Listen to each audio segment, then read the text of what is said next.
네, 296페이지 보겠습니다. 296쪽. 오늘은 종교개혁 볼게요. 종교개혁은 이전에 우리 앞장 295페이지에서 배웠던, 앞으로 가볼게요. 여기죠. 알프스 이북의 르네상스. 여기에서는 교회의 부정부패, 성직자의 권한 남용 이런 걸 비판했었다. 이거의 연장선이라고 보시면 되겠죠. 자, 한번 가볼게요. 알프스 이북에서, 알프스 북쪽에서 성직자의 타락, 교회의 부패에 대해서 비판의 목소리가 높아지는 가운데 교회를 개혁하자는 내용이 이제 등장한다. 교회 개혁은 독일 사람 루터가 중요한 사람이에요. 별표해보세요. 물론 루터 이전에도 여러 인물들이 있습니다. 그런데 우리가 루터를 전 세계가 더 먼저 기억을 하는 이유는 여기 밑에 보시면 여러분 이전에 배웠던 이제 지난 295페이지에서도 나왔던 활판 인쇄술이 이제 퍼지는데 영향을 미쳤다 그랬잖아요. 여기서도 똑같습니다. 보시면 여기 한번 밑줄 그어볼게요. 루터의 주장은 당시 인쇄술의 발달로 독일 전역에 퍼져나가. 이 부분이 좀 중요해요. 인쇄술 덕분이다. 인쇄술. 루터 자신도 굉장히 이런 어필하는데 노력을 해요. 자, 일단 가보겠습니다. 자, 위에 보시면 다시 올라갈게요. 독일의 루터가 그 당시 교황이었던 레오 10세가 면벌부 판매를 했다. 네, 정확히 말하면 레오 10세가 면벌부, 벌을 면하게 하는 장부죠. 여기 보시면 면제받다, 벌을 면제받는 장부다. 이 면벌부 판매를 허용을 해줍니다. 뭐 이런 상황 때문에 비판하는 거죠. 면벌부라는 것은 죄를 지으면 벌을 받는다라는 이 기본적인 그리스도교의 교리에 이제 맞지 않는다는 거죠. 그래서 죄를 면해 주는 거, 돈을 주고 장부를 사면 죄에 대한 벌을 받지 않는다. 그러면 돈을 내면 벌을 안 받는다. 이 말이 안 되잖아요. 상식적으로도 맞지 않고 교리나 우리가 아는 선에서 종교적인 논리에도 전혀 맞지 않는 상황이죠. 이 면벌부 판매하는 것을 이제 루터가 비난하게 된다. 그러면서 발표한 게 바로 그 유명한, 이거 정말 중요합니다. 95개조 반박문. 이거를 뭐 발표를 어떤 식으로 했냐. 성문에 붙였다, 뭐 붙이고 도망을 갔다, 아니다, 그냥 글에 썼다. 글을 썼는데 뭐 반응이 없으니까 유력한 사람들한테 편지로 날렸다. 뭐 여러 가지 설이 있기는 해요. 그런데 일단 95개조 반박문을 발표했다는 것 자체는 사실입니다. 팩트죠. 자, 95개조 방방문 발표하면서 시작이 되었고, 여기서부터는 이제 루터의 주장인데 굉장히 중요한 부분이니까 잘 보세요, 여러분. 자, 루터가 뭐라고 했냐? 루터는 인간의 구원은 오직 믿음, 신의 은총에 의해서만 이루어진다. 그리고 성서만이 신앙의 유일한 근거라고 주장합니다. 그러니까 교황의 무슨 말, 교황의 행동, 교황의 면벌부, 교황, 교회, 성직자 이런 거 필요 없고 성서만이 가장 중요하다. 성서에 있어야 맞는 거고 성서에 없으면 틀린 거다. 지금 그 얘기 하는 거죠. 이 말은 교황의 권위에 도전을 한 거죠. 근데 사실 이 당시에 교황의 권위가 그렇게 뭐 우리가 생각하는 것처럼 엄청 성스럽거나 그러지는 않았습니다. 왜냐하면 이미 이전에 십자군 원정이라든지 이런 거 다 망해먹었잖아요. 그리고 점점 도시가 성장하고 이러는 과정에서 르네상스 맞고 이 과정에서 이미 종교적인 부분에 있어서 많은 사람들이 이제 비난과 개혁의 이야기가 이미 있었다는 거죠. 그리고 그걸 아주 극대화시킨 게 루터다라고 생각하시면 됩니다. 자, 그럼 밑에 한번 볼게요. 루터파 교회는 영주, 그러니까 아직 중세 봉건제 사회의 영주들이 남아있다는 거잖아요. 영주의 지지를 받았대요. 오랜 투쟁을 벌여서 아우크스부르크 화의에서 정식 종교로 인정을 받았대요. 일단 여기서 보면은 루터는 교황에 반대하는 입장인 걸 여러분 아시겠죠? 그러면 우리가 공부를 좀 하신 분들은 아시겠죠? 그 당시에 신성 로마 제국은 뭐죠? 우리 그 처음에 로마가 망하고 나서 이 자리에 들어왔던 게르만 민족들이 여러 나라들을 막 세웠었는데 그것들이 다 이제 정리가 되고 하나 제대로 살아남은 게 바로 우리가 잘 아는 프랑크 왕국이었죠. 그죠? 프랑크 왕국에서 엄청 유명한, 우리나라로 치면 세종대왕급의 굉장히 유명한 인물 누구죠? 그렇죠. 카롤루스 대제 또는 샤를마뉴 대제, 같은 말이죠. 카롤루스 대제. 카롤루스 대제가 죽고 났더니 아들 셋이서 땅 따먹기를 했었죠. 베르댕 조약, 메르센 조약, 이런 조약들로 땅 따먹기 해서 현재 프랑스, 독일, 이탈리아의 원형을 만들었다. 그 배웠었어요. 그죠? 근데 우리가 아는 서쪽 프랑크, 지금의 프랑스 지역 서쪽은 우리가 지금 늘 배웠던 중세하면 봉건제, 이 스타일을 그대로 가지고 가는 전형적인 모습을 보입니다. 서프랑크는. 근데 이제 동프랑크의 경우에는 이후에 교황과 손을 잡고 신성 로마 제국이라는, 신성 로마 제국, 오토 1세라는 사람이 동프랑크의 황제였는데 교황에게 신성 로마 제국이라는 이름을 받으면서 신성 로마 제국의 황제가 됐었죠. 이 부분은 예전에 수업이 됐었어요. 근데 이 신성 로마 제국의 황제의 경우에는 사실상 정말 그 지역, 동프랑크 지역, 과거에 동프랑크 지역을 모두 다 힘으로 뭐 정치로 다 눌러서 밟아버려서 자기가 최고 1인자가 된 게 아니고 선출직입니다. 각 지역의 제후들이 모여서 투표하는 거예요. 선출을 하기 때문에 교황 입장에서는 교황이 이거를 선출된 사람을 임명을 해주는 거거든요. 바꿔서 말하면 지금 현재의 이 지금 종교개혁이 발생하는 이 시기에는 이 당시에 교황하고 이 당시에 제후들, 그러니까 교황에 반대되는 제후들과의 세력 다툼 중이었던 거죠. 그리고 교황 쪽에 붙어 있는 게 그 당시에 신성 로마 제국의 우리가 황제라고 할 수 있는 사람이거든요. 그러니까 요 라인이 이제 같은 친구고 제후들은 이거에 반대하는 입장이다 보니까 제후들은 좋겠죠. 왜? 교황을 맨날 까고 있는 루터가 나쁘지 않았다는 거죠. 그래서 교황에 반대하는 제후들의 경우에는 루터하고 손을 잡게 되죠. 대표적인 사람이 프리드리 3세 뭐 이런 사람들이 있습니다. 아무튼 제후들이 그래서 도와줬다. 실제로 교황이 루터를 파문합니다. 우리 그 카노사에 굴욕할 때 배웠지만 이제 파문이라는 건 굉장한 거잖아요. 아주 그리스도교가 이제 중요한 사회에서 파문당했다는 거는 사회 내에서 거의 역할을 할 수 없다. 심지어 이제 루터가 파문됐을 경우에는 루터가 제국 내에서 사망, 죽어도 살해를 당한다 해도 큰 문제가 되지 않는 뭐 그 정도입니다. 그래서 결국에는 루터는 파면이 되는데 이때 루터를 몰래 도와준 제후가 있었다는 거죠. 그래서 루터가 그의 성에 들어가서 몰래 숨어서 했던 일이 지금도 정말 중요한 업적이거든요. 여기 한번 써보세요. 그동안의 성경은 라틴어여서 너무 어려웠습니다. 그래서 공부를 많이 한 성직자가 그걸 이제 공부를 해서 알려주는 거고, 교황이 그 성경에 대한 원리나 논리를 해석하고 그거를 이제 알려주는 역할이 되게 중요한 역할을 했었는데, 라틴어로 되어 있다 보니 일반 백성들, 일반 사람들이 이제 접근하기가 굉장히 어렵잖아요. 이거를 루터가 숨어서 몰래 독일어로, 그 당시에 동프랑크 지역이 지금 독일 쪽이잖아요. 독일어로 번역을 합니다. 신약은 예수가 태어난 이후인데 신약의 경우에는 빨리 해요. 한 1, 2년 안에 끝내고, 구약은 좀 더 오래 걸려가지고 독일어로 성경책을 번역을 합니다. 이게 굉장한 업적이에요. 왜 이게 업적이냐? 물론 성경이나 교회적인 이유에서도 업적이기는 한데, 하나 더 있다는 것은 일반 백성들도 이제 성경에 대해서 더 가볍게 빨리 접할 수 있다는 거, 그리고 그 당시에 독일 지역에서 너무나 많은 사투리, 방언들이 막 너무 많았습니다. 근데 이거를 어느 정도 통일할 수 있는, 독일어가 어느 정도 통일이 될 수 있는 기반을 만든, 그러니까 소위 말하는 표준어의 기반이 되는 거죠. 표준 독일어의 기반이 되는 게 이제 루터가 이걸 정리하면서부터거든요. 그래서 이것도 굉장히 큰 업적입니다. 그러니까 루터가 굉장히 많은 일을 했네요. 자, 그래서 아까 보시면 다시 본문으로 들어가서, 당연히 교황을 중심으로 하는 사람들, 교황과 뭐 교황을 따르는 사람들은 당연히 루터를 싫어했겠죠. 그렇지만 루터는 교황에 반대하는 사람들의 등에 업고 결국에는 인정을 받았다. 아우크스부르크, 지역 이름이에요. 아우크스부르크 화해하는 회의, 뭐 이렇게 생각하시면 되겠네요. 여기에서 정식 종교로 인정을 받습니다.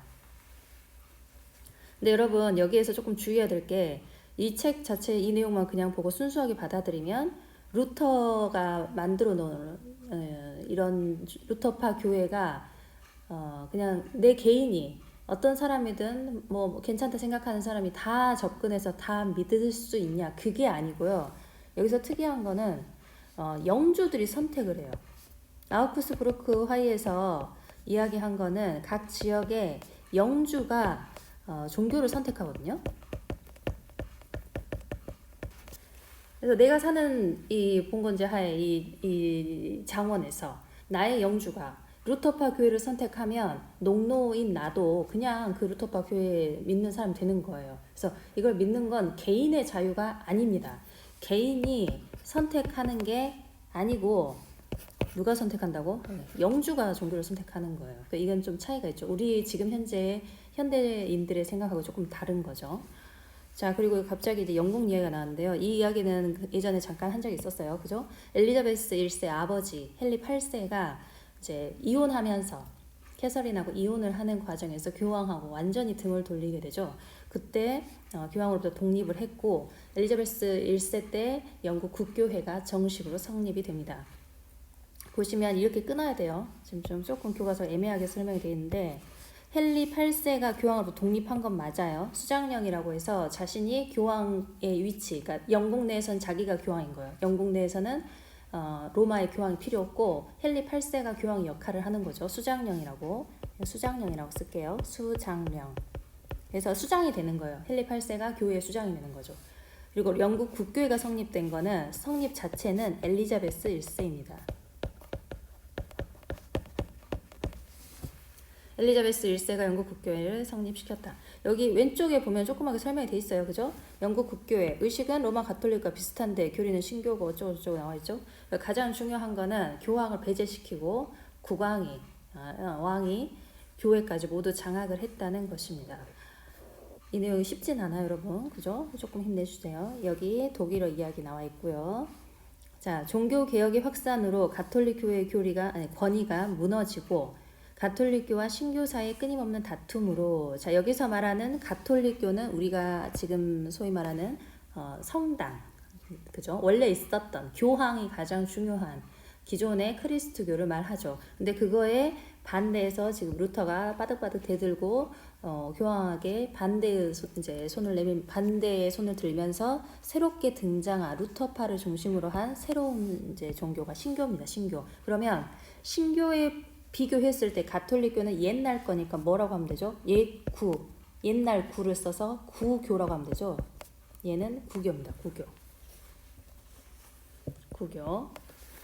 자, 이 두 종교 사이의 끊임없는 다툼으로 거의 100년에 걸쳐서 유럽은 이제 전쟁에 휩싸이게 됩니다. 이걸 우리가 종교 전쟁을 하는데 여러 개가 일어납니다. 여러 개가. 우리나라는 이런 일이 없죠. 이게 굉장한 거예요. 그래서 서양에서 왜 한국은 왜 종교 때문에 전쟁이 나거나 이런 일이 없냐 했을 때 우리가 전통적으로 중요하게 생각하는 게 예잖아요. 이 예의범절대 예. 이게 그 종교 전쟁을 막은 중요한 원인 중에 하나일 것이다. 이렇게 분석한 학자도 있었어요.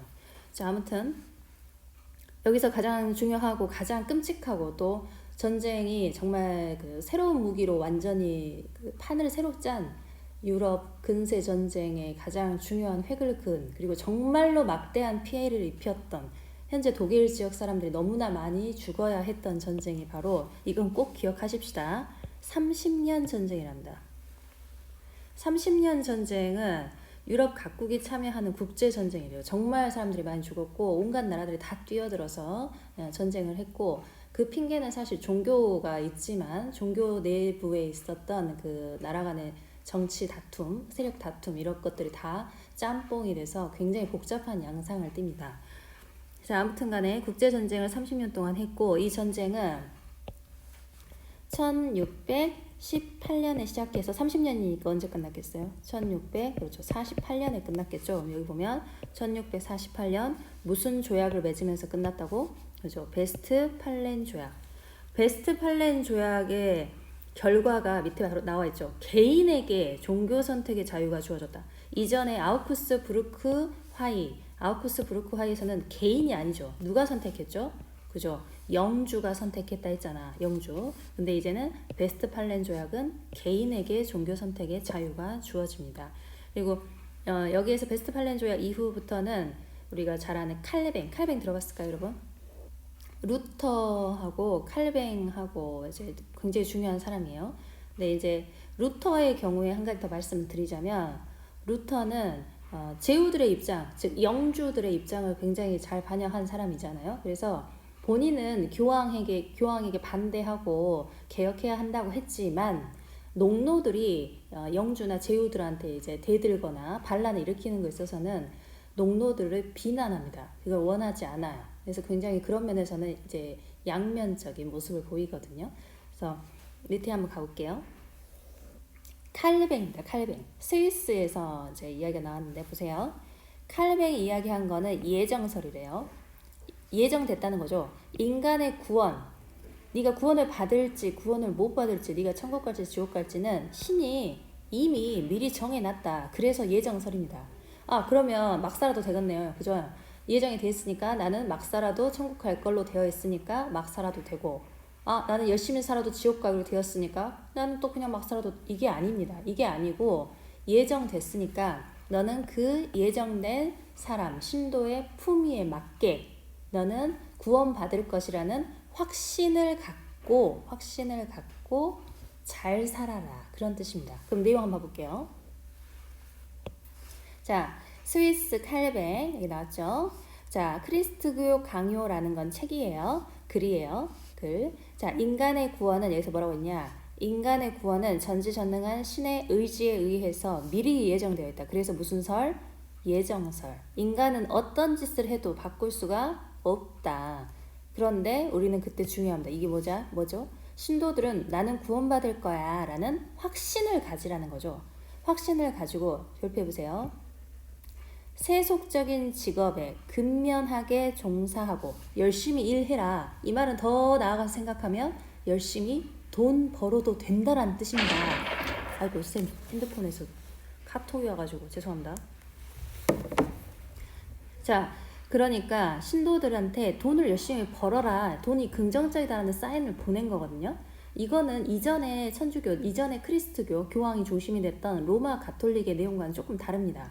로마 가톨릭은 돈을 벌거나 돈을 놓고 이자를 받거나 하는 행동을 굉장히 금기시, 나쁘게 생각을 했는데, 지금 칼뱅의 이야기는 돈을 벌어도 괜찮다 이거잖아요. 그래서 이 시대 때 와서 이제 초기 자본, 돈을 만지는 상공업자들, 뭐 기술자들, 이런 사람들이 대부분 칼뱅을 따라가게 되는 거죠. 칼뱅의 이야기를 들으니까 내 삶이 인정을 받는 것 같은 거죠. 그래서 많은 돈을 만지는 사람들, 신흥 상공업자들이 칼뱅의 신교, 이것도 신교랍니다. 신교를 믿게 됩니다. 자, 보시면 대신 막 살면 안 돼. 절제하고 금욕적인 생활을 해라. 밑에 한번 별표해보세요. 이러한 교리는 당시 경제적으로 성장하고 있던 상공시민계층의 호응을 받게 됩니다. 돈 많이 벌어도 괜찮다고 했잖아요. 자, 이것은 근대적인 직업관 그리고 생활윤리 형성에 크게 공헌합니다. 자, 이런 칼뱅의 주장이 각 나라로 퍼져서 각 나라의 새로운 이름으로 정착을 하게 되죠. 자, 프랑스에서는 위그노, 스코틀랜드에서는 장로교, 잉글랜드 청교도 들어봤죠? 미국 혁명했던 그리고 잉글랜드 청교도는 그 나중에 그 청교도 혁명, 명예혁명, 그리고 미국 독립혁명 할 때 또 배웁니다. 네덜란드에서는 고이센, 이런 파들이 칼뱅파 신교입니다. 이것도 알아두세요. 각각의 이름들도 자주 나옵니다. 그러면 다시 한번 보세요. 상공시민, 이 계층이 칼뱅파를 지지한 이유, 상공시민이라는 건 상인들, 공업자, 공인들 이런 거잖아요. 상인들은 물건 파는 사람, 공인들은 물건 만드는 사람. 그러니까 물건을 상품으로서 만들어서 시장에 내나 팔아서 돈을 버는 사람들을 말이죠. 그러니까 요즘 말로 하면 기업가? 이렇게 생각하셔도 되겠네요. 자, 칼뱅파를 지지한 이유 이미 다 공부했습니다만 한번 우리 같이 써볼까요? 뭐라고 써볼까? 좀 길게 쓸게요. 칼뱅은 같이 쓰고 있죠? 칼뱅은 인간의 구원은 신에 의해서 이미 예정되어 있죠? 이미 결정되었으므로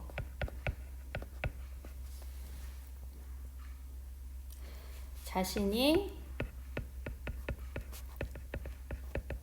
선택받았다고 해. 선택받았음을 어쩌라고 했죠? 확신하라고 했죠. 확신하고 자신의 직업에 충실하라고 해. 충실하며 검소한 생활을 해야 한다고 주장하였다. 그리고 열심히 검소하게 열심히 생활하고 직업에 충실하고 했으면 돈을 벌었겠잖아요. 그죠? 그리고 이를 바탕으로 이제 돈을 벌었다 이거예요. 이를 바탕으로 이른 부의 축적. 부를 모았다. 부를 쌓았다라는 표현이 부의 축적이죠. 부의 축적을 좋은 거, 정당한 거.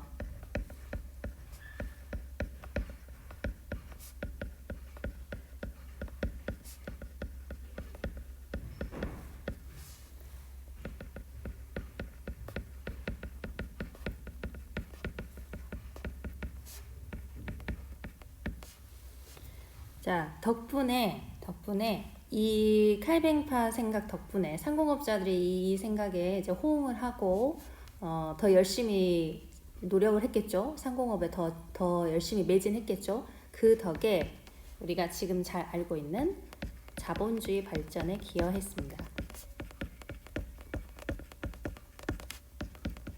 결과적으로 자본주의 발전에 기여한 거죠.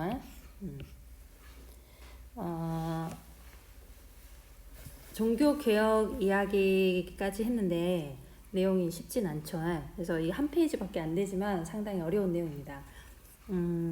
신교들이 상공시민층들이 이제 신교로 많이 갔다고 했잖아요. 근데 이제 이후에 여러분 이제 배우겠지만 이 상공업자들이 인정해줬던 신교들을 풀어줬던 여러 칙령이라든지 이런 것들이 취소되는 일이 발생을 해요. 그럴 때는 이 상공업자들이 자신들의 종교 자유, 자신들의 직업을 인정해주는 나라로 이제 도망가 버리게 됩니다. 그러면 도망가 버리고 나면 원래 있었던 나라는 이제 경제적으로 안 좋아지고 이런 것들이 보이거든요. 그래서 자본주의 발전 기여까지 했습니다. 고생하셨습니다, 여러분.